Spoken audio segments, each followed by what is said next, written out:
자, 우리 신학의 길잡이 공부 제2부 시작할 차례입니다. 1부가 신학의 주제라고 하는 제목을 달고 있었습니다. 2부는 다음과 같은 제목입니다. 우리는 그것을 역사적으로만 설명할 수 있다. 그 소제목 달린 형태가 조금 다릅니다. 1부에서는 일반적인 방식으로 그냥 신학의 주제 이렇게 됐는데 2부에서는 인용부호, 쌍인용부호가 붙어 있습니다. 이거를 특별하게 강조하는 경우일 수도 있고 어디서 인용했다는 뜻일 수도 있습니다. 소제목이 이런 걸로 붙는 이런 형식으로 붙는 경우는 드뭅니다. 이 페이터 아이혀가 어떤 뜻으로 그렇게 했는지를 밝힐까요? 모르겠습니다. 읽어보죠. 2부에 조금 더 구체적인 이야기들이 들어옵니다. 1부에서는 신학의 주제인 하나님을 이야기한다는 게 어떤 사태냐 그런 걸 이야기한 거예요. 일종의 서로는 아니지만 신학이 나가야 될 방향 혹은 붙들어야 될 주제에 대한 이 피터 아이혀의 시각이 있는 거죠. 2부에서는 기독교 공동체 안에서 이어져 온 그 신학의 내용들을 설명하기 시작합니다. 앞에 거는 조금 철학적이었다고 한다면 이 2부에서 나오는 거는 실질적인 교회에서 벌어졌던 일들에 대한 겁니다. 조금 더 와닿지 않을까요? 보겠습니다. 여기 누구 말을 또 인용한 게 시작하는 그 첫머리에 붙어 있네요. 개념은 말에 머물러야 한다. 괴테의 파우스트에서 나오는 학생 이렇게 되어 있습니다. 괴테 파우스트에 나오는 어떤 학생이 이런 말을 했다는 거죠. 괴테의 생각이겠죠. 개념은 말에 머물러야 된다. 개념이요. 보통 컨셉이라고 하지 않습니까? 이런 것들은 일반 그 패션이라든지 그런 데서도 쓰여요. 어떤 사람의 복장에 오늘 컨셉이 뭐였다 이런 거죠. 가을을 표현한다거나 아니면 모자를 강조한다거나 색깔 이런 식으로 어떤 복장에서도 컨셉이 있지 않습니까? 그게 이제 개념이라고 하는 거예요. 그런 것들은 말에 머물러야 되는데 이 컨셉이 실체를 규정할 수는 없다는 거겠죠. 네. 뭘 얘기하려고 하는지는 좀 알겠습니다. 그러니까 하나님을 개념으로 말할 수밖에 없긴 하지만 그 개념은 개념에 머물러야지 그것이 하나님의 실체를 직접 가리키는 것으로 주장하면 곤란하다 이런 뜻이겠죠. 1. 신학 쿼테이션 했습니다. 신학 이렇게 됐고 그 옆에 성서의 말이 아니다 이런 문장이 붙어 있습니다. 신학은 성서의 말이 아니다. 성서 자체는 아니다. 이거죠. 신학이라는 말은 구약 성서에도 신약 성서에도 나오지 않는다. 그렇죠. 이거는 플라톤의 책에 나옵니다. 이것은 주목할 만한 사실이 아닌 것처럼 보인다. 신학이라고 불리는 일이 다른 명칭들과 함께 성서에서 발견될 것으로 기대할 수 있기 때문이다. 당연하다고 생각이 되는 거죠. 신학이 성서에 있을 거라고 생각이 되는데 그렇지 않은 겁니다. 그런데 신학자 같은 말이 성서에 없다는 것은 곧 밝혀지겠지만 아주 본질적으로 신학이란 일이 성서 안에 없음을 가리킨다. 이게 신학은 없다. 그건 개념이니까요. 근데 그 개념을 또 모르면 실체도 모르는 거라서 신학적인 작업을 할 수밖에 없긴 하나 신학에 고착되어 있으면 안 되는 거죠. 신학은 하나의 일이다. 그런데 약속의 길을 가는 삶으로서 성서가 증언하는 일과 신학이 분명하게 불연속 상태에 있다는 사전적인 사실은 충격적이다. 성서 안에 신학이 딱 있지 않다. 그게 바로 그것 자체가 가르친다 하는 거가 아니라는 사실. 이게 놀랍지 않냐 하는 거죠. 충격적이다 이렇게까지 표현합니다. 사전의 정의에 따르면 사전적 정의, 신학이라고 해 낱말 뜻이라고 하는 거죠. 신학은 하나님이라고 불리는 분을 논증적으로 다루는 학문이다. 하나님을 논증적으로 사실 다룰 수 없는데 그 방법밖에 없어서 그렇게 하는 겁니다. 신학, 테오스, 학, 로고스. 로고스는 논리적으로 어떤 걸 표현하는 작업 아닙니까? 신학은 자신의 정당성을 이스라엘의 생활 질서와 임박한 하나님 나라에 대한 원시 그리스도교의 증언으로부터 직접 이끌어낼 수 없다. 그 당시에는 신학을 하지 않았으니까요. 신학이라는 말도 없었으니까요. 그러나 신학이 완전히 없다고도 말할 수는 없는 거죠. 사전적인 의미로 말할 때 신학이 없다고 하는 거지. 누가 신학이 있다고 말할 수밖에 없어요. 누가가 바라보는 신적인 관점들이 누가복음에 나오니까요. 바울도 그렇지 않습니까? 로마서에서 그가 말하려고 하는 율법과 복음의 관계 이런 것들이 논리적으로 설명되지 않습니까? 그건 신학이라고 말을 할 수 있죠. 그러나 신학이라는 말로 표현된 건 아닙니다. 신학은 이 증언에 대해서 자신을 스스로 정당화해야 된다. 네, 교회 생활 안에 그리고 성경 안에 직접 신학이라는 말은 없지만 그 교회 생활과 그 성경에서 자기의 정당성을 확보해야 된다는 뜻입니다. 그렇지 않으면 소외되는 거죠. 이런 점에서 바르트가 신학은 교회의 학문이다 말한 거 옳습니다. 신학의 이성은 신학은 당연히 이성적으로 작동될 수밖에 없습니다. 로고스니까요. 로고스니까 그렇습니다. 이성은 이스라엘의 열린 귀도 야훼의 권고를 받은 시편 저자의 마음도 아니다. 바울은 예수 그리스도 안에 있는 모든 말씀과 지식의 풍요로움에 대해서 하나님을 찬미하는데 신학의 이성은 이런 풍요로움을 지니고 있지 않다. 어떤 논리 떨어져 있으니까 논리를 넘어서는 그 하나님에 대한 경험 이런 것들을 신학이 다 담을 수 없다고 하는 거죠. 이 말씀과 로고스와 이 지식, 그노시스는 신학이라고 불리지 않고 은혜라고 불린다. 이 바울이 말하고 있는 그 고린도전서 1.5절에 나와 있는 것이 로고스와 그노시스가 있는데 신학이라고 불리지는 않고 이게 은혜, 카르티아죠. 은혜라고 불린다. 카리스. 그리고 이 은혜 앞에서 신학은 어떤 말씀과 지식이 하나님을 말하는 권리를 신학에게 주는지 물어야 된다. 그러니까 은혜가 더 상위 개념이죠.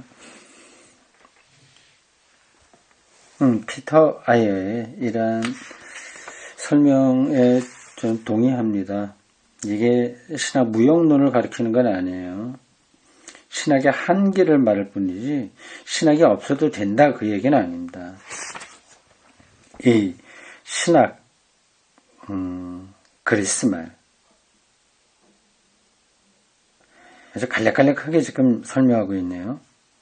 신학이란 말이 특별히 그리스어로 만든 말이라는 사실은 이 문제에 조예가 깊은 언어학자 베르너 예거에 의하면 말뿐만 아니라 말이 표현하는 내용에 더 큰 영향을 미친다. 예거에 따르면 모든 문제들 가운데 가장 크고 어려운 문제인 하나님의 존재를 로고스의 힘으로 탐구하려 드는 대담함보다 더 그리스적인 것은 없다. 이게 그리스적이라고 하는 거예요. 그리스 세계에 복음을 전파할 수밖에 없었습니다. 그렇다면 그리스식으로 사고해야 되는 거죠. 하나님의 존재에 대한 대담한 탐구를 말하는 예거의 설명은 이상주의죠. 프로메테의 우수적인 특징을 조금 가미하고 있긴 하지만 이상주의적이라기보다도 이거 관념적이라고 봐야 될 겁니다. 이데알리즘.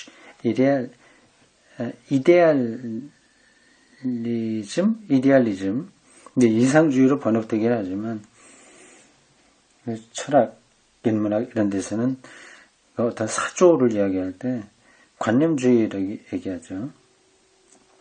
이상주의 하면 이건 문학적인 성격에 있는 번역입니다. 여기서 작용하는 로고스의 힘에 대해서는 경탄하고 있다. 그의 국가철학자 유토피아인 폴리테이아에서 플라톤이 아까 제가 얘기했죠. 플라톤 책에 나온다고요. 플라톤의 폴리테이아라고 하는 책에 테올로기라는 말이 처음 사용된다. 요거는 판넨베르크의 책 테올로기 und 필로소피라고 하는 책에서 자세하게 설명되고 있습니다. 초기 기독교가 왜 신학이라는 이 단어를 받아들였는지에 대한 배경 설명이죠. 거기서 신학은 바르게 하나님을 말하기 위한 이성의 투쟁, 신들의 신들에 대한 신화론적인 이야기들의 혼란에 대한 신의 참된 로고스를 위한 투쟁을 나타낸다. 플라톤이 신학을 말한 것은 신화가 먼저 있었던 거예요. 신화가 정말 옳은지 그른지 헬라 신화만이지 않습니까? 그게 옳은지 그른지를 따져보자. 그래서 미토스, 신화, 미토스가 아니라 이제는 테올로기를 이제 주장한 거죠. 이게 그리스 말이다. 히브리 사상이 아니다. 이걸 얘기하고 있습니다. 본문 10a. 이 사람의 글쓰기가 참 특이합니다. 이 본문이 이렇게 나열되고 있어요. 그렇게 하는 이유가 있긴 있겠는데, 일반적으로는 책을 이렇게 쓰지는 않습니다. 그가 간략하게 요점 정리식으로 무엇을 말하려고 하다 보니 이렇게 된 것 같습니다. 그게 나쁘다고 보이진 않아요. 호모가 저술했던 모든 신들의 전투들은 헬라 신화 이야기입니다. 제우스, 시지푸스, 바카스 이것도 신화고요. 많죠. 제우스의 아내 누구예요 이름이요? 헤라? 그러니까 하여튼 그런 많이 싸움들이 일어나죠. 전투들은 우리 도시에서는 허용되지 않아야 된다. 요걸 이제 누가 얘기한 걸까요? 이게 인용한 건데, 미리 좀 보겠습니다. 4번 돼 있어요. 3번 플라톤에 나와 있습니다. 이제 플라톤이 신화 이야기들 실제 우리 역사에 있는 것으로 보면 안 된다. 이렇게 얘기를 했네요. 그 속에 숨은 의미가 있다고 하더라도 하나도 허용되어서는 안 된다. 왜냐하면 젊은이는 이 숨은 의미와 의미 없는 신화를 구별할 수 없기 때문이다. 플라톤이 좀 정확하게 보고 있어요. 젊은 시절에 자신의 표상 속에 받아들이는 것은 씻어내기도 어렵고 고치기도 어렵다. 그러므로 덕과 관련하여 매우 주의 깊게 이야기하는 내용을 그들이 일찍부터 듣는 일이 대단히 중요하다. 신화가 진짜 허탄한데 떨어지게 되면 삶이 어떻게 되냐. 특별히 젊은이들은 그런데 쏠리기 쉽다 하는 거죠. 그보다는 덕을 바르게 배우는 게 더 중요하다는 겁니다. 그가 말했다. 일리가 있다. 그러나 누가 덕이란 무엇이고 또 무엇을 이야기해야 하는지 묻는다면 우리는 무엇이라고 말할 것인가? 나는 여기에 대해서 이렇게 대답합니다. 여전히 플라톤 책에 나온 이야기입니다. 아데이만토스 서로 대화식으로 나왔네요. 우리는 그대와 나는 지금 시인이 아니라 도시를 건설하는 사람들이라네. 도시를 건설하는 사람들은 시인들의 이야기를 위한 지침들을 알고 있으면 된다네. 그리고 시인들이 이 지침을 벗어나면 허용하지 말고 거짓 이야기를 지어내지 않도록 해야 한다네. 그가 말했다. 그러나 신들에 대한 가르침과 관련한 지침들은 무엇인가? 거기에 플라톤의 폴리티아 요 속에 국가론이죠. 폴리티아 하면 거기 387D에서 379A 이렇게 표시된 데 나온 것 같습니다. 신화 비판은 플라톤의 신화 비판이죠. 이것은 올바른 국가를 위해 요구되는 교육적 관심과 맞물려 있다. 이러한 정치 교육적 폴리테이아, 국가론이 아니라 정치론이죠. 정치 교육적 관심은 신화적으로 표현된 대중적 신앙에 대한 비판적 표준을 요구한다. 왜냐하면 이 대중적 신앙은 덕을 형성하기도 하지만 부덕을 조장하기도 하기 때문이다. 플라톤이 추구하는 신학에 관한 논지들은 신화에 대한 비판적 지식이어야 된다. 신화에 대한 비판적 지식으로서 플라톤이 신학을 자리매김한 겁니다. 이건 우리 기독교에서 필요한 거죠. 성서에 신화적인 요소들이 많이 있지 않습니까? 거기에 나름으로 가치가 있다고 하더라도 그것을 분석해야 되죠. 비판적으로 봐야 되죠. 이것들은 대중 종교에 대해서 비판적인 그리고 예거가 말하고 있는 것처럼 오만하지 않은 그리스적 폴리스의 구조에 충실한 이성의 규범적 개념들이다. 이러한 방식으로 이 그리스 도시국가들은 그 도시를 건강하게 유지하려고 노력한 겁니다. 거기에 플라톤이 대표적인 거죠. 이 질서 속에서 바른 길을 찾기 위해서 질서를 창시한 신들의 전담들을, 이건 신화죠. 새롭게 이야기하는 전통과의 단절. 새롭게 이야기하는 전통의 단절, 성찰과 전통으로부터 이러한 단절은 플라톤에 따르면 국가질서 자체에 깊은 위기의 뿌리를 두고 있다. 계속 그거를 비판적으로 보지 못하게 하면 국가가 위태로워진다 겁니다. 과도적인 독재적 지배와 복고적 민주정은 의로운 인간을 죽이고 소크라테스에게 유죄 판결을 내리고 그 자신에게도 사형 판결을 내렸다. 정치가 플라톤에게는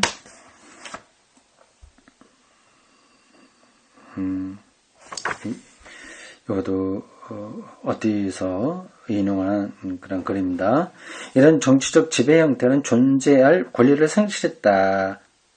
여전히 신화적인 형태로 나라를 끌어가려고 하는 것에 대한 비판이죠. 플라톤에 져서 폴리테이아에서 구성한 새로운 사회 질서는 새로운 정당성, 새로운 종교를 필요로 한다. 어쨌든 국가의 정의를 더 이상 결정할 수 없는 예사회의 정당성을 부여해야 된 낡은 신화들에 대한 비판이 필요했다. 신화 비판이에요. 신학이 바로 거기에서 시작한 겁니다. 여기서 플라톤은 국가체제의 위기를 신화론적 신들의 표상들의 위기와 관련시켰던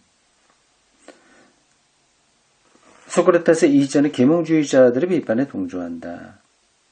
다른 전통들과 다른 문화권들과의 만남을 통한 문화 충격의 경험. 그렇죠. 그리스가 주변에 다른 이탈리아 쪽이나 이집트 쪽의 문화들과의 그리고 유대이란 유일신교와의 만남에서 경험하게 되는 문화 충격이 있죠. 다른 문화의 다른 신들과의 대결로 인한 사회 질서의 동요가 신화들의 비판을 촉진시켰는데 이런 사회 문화적 요인들은 신화를 합리화하는 데 구조적으로 중요한 의미를 가졌다. 정치적 의도를 가지고 신화 비판을 한 플라톤의 의존했던 사상을 크세노파네스의 단편들에서 볼 수 있다. 크세노파네스의 이 단편들은 다음과 같다. 좀 복잡하죠?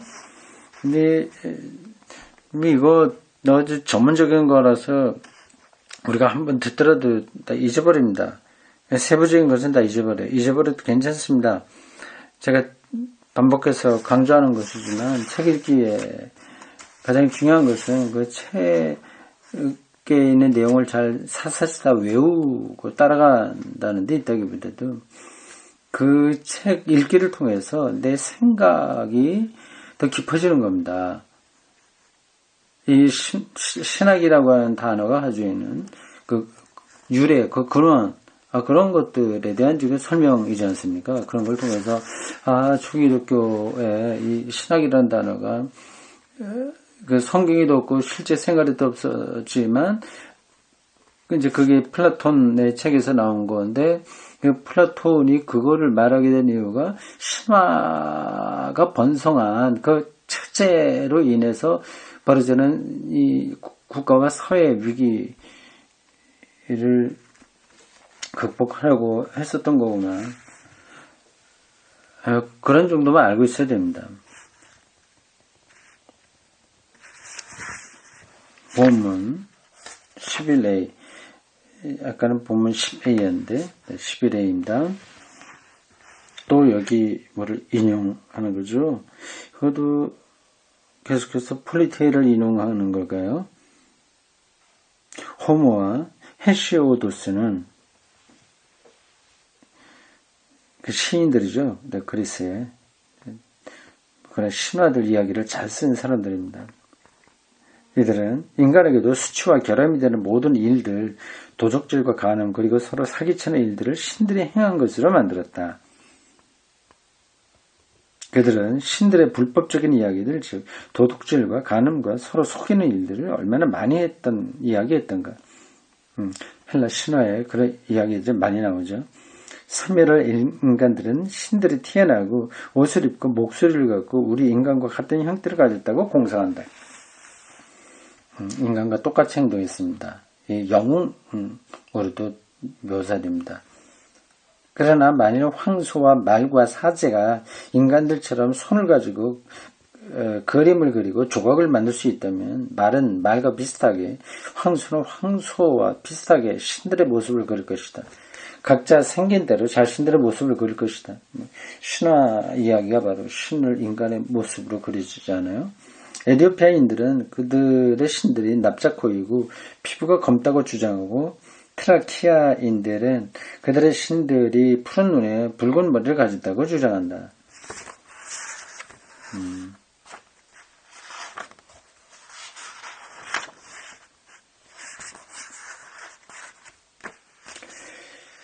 베르네 예거는 크세노파네스를 정신적 혁명가이며 예거의 책입니다. 앞에서 인용한 겁니다. 이해가 Die Theologie der frühen griechischen Denker 초기 그리스 사상가들의 신학이라고 하는 책입니다. 슈투트가르트, 독일 슈투트가르트에서 1953년에 출판된 책입니다. 어느 누구와도 비교할 수 없는 신학자라고 부른다. 예거에 따르면 그는 오직 신학자로 파악되어야 된다. 그렇죠. 신학자가 이제 기독교회 안에서 시작된 게 아니라 그리스 사상에서 시작된 거라서 그가 바로 신학자다. 그 얘기입니다. 이 탁월한 언급은 신학이 역사적으로 신들에 대한 비판으로 즉 부정신학으로 시작했음을 뜻한다. 뭘 크리틱하려고 비판하려고 했던 그 출발점이 바로 신학이라고 하는 겁니다. 유행하는 표상들에 대한 부정의 힘이 모든 비판적 사고의 시작일 뿐만 아니라 신학적 사고, 하나님 표상에 대한 비판적 사고의 시작이기도 하다. 비판, 방금 제가 언급한 크리틱, 영어나 독일어나 발음은 거의 똑같습니다. 똑같죠? 독일어 크리틱, K로 시작하고요. 영어는 C로 시작하는데 발음 똑같죠. 영어는 S를 주로 붙이죠. 크리틱스. 독일어는 S를 빼고 크리틱이라고 합니다. 크리틱의 어원은 크리시스인데 이 말은 구분함으로써 논증적인 사태에 대해 심판자적인 판단을 내리는 것을 의미한다. 이게 어원적으로 그렇다는 거네요. 크리시스. 그리고 우리가 위기라고 하는 단어하고도 연관되지 않습니까? 크라이시스. 위기 아니에요? 여기서 비판은 이러한 의미를 지닌 비판이다. 논쟁적인 상태에서 심판자적인 판단을 내리는 거예요. 그러나 신들에 대한 논쟁을 혁명적으로 시작한 크세노파네스에게서나 이 논쟁을 계속한 플라톤에게서나 두 사람 인물이요. 그리스의 대표적인 사상가들입니다. 그래서는 이 논쟁은 사사로운 사변적 관심에서 추진되지 않고 개인적으로 뭘 해보겠다고 하는 게 아니라 폴리스의 삶을, 국가죠. 폴리스, 도시국가죠. 폴리스의 삶을 형성하기 위한 것이었다. 기만적인 신들은 기만적인 사회의 투사로서 비춘다고 하는 거예요. 어떤 종교를 인간 자아의 투사 이렇게 비판적으로 보는 입장이 있는 것 같습니다. 그러니까 기만적인 신들은 기만적인 사회의 투사로서 그런 사회를 고정시킨다. 그래서 헬라 신화가 바로 그와 같다고 하는 거죠. 이미 크세노파네스가 애가가 보여주듯이 슬픈 노래 애가가 보여주듯이 애가가 있군요. 사회에 보다 나은 질서를 위해서 기만적인 신들에 대한 담론의 비판이 필요하다. 멋진 표현이에요. 기만적인 신들에 대한 담론의 비판, 담론적 비판 필요하다. 부정적인 신학은 이건 뭐를 무조건 나쁘다, 부정한다는 게 아니라 아님을 통해서 더 큰 긍정으로 나가는 겁니다. 부정적인 신학은 포괄적인 교육학, 이성적인 사회 형태의 건설에 봉사한다. 그러나 신화 비판으로서 신학의 형식적인 요소뿐만 아니라 그런 비판 속에서 발전된 신적 존재의 규범적 개념도 본래적인 신학의 의미를 밝히는 데 중요하다. 사회를 새롭게 하는 것만 아니라 그 신에 대한 개념도 이렇게 혁명적이고 비판적으로 나가야 된다고 하는 거죠. 그러므로 바로 다음에 변증법적 단계에서 나오는 신학의 유형에 관한 플라톤의 대화를 살펴보자. 플라테아에 대한 이야기를 더 하고 싶어 하네요. 예, 여기까지입니다.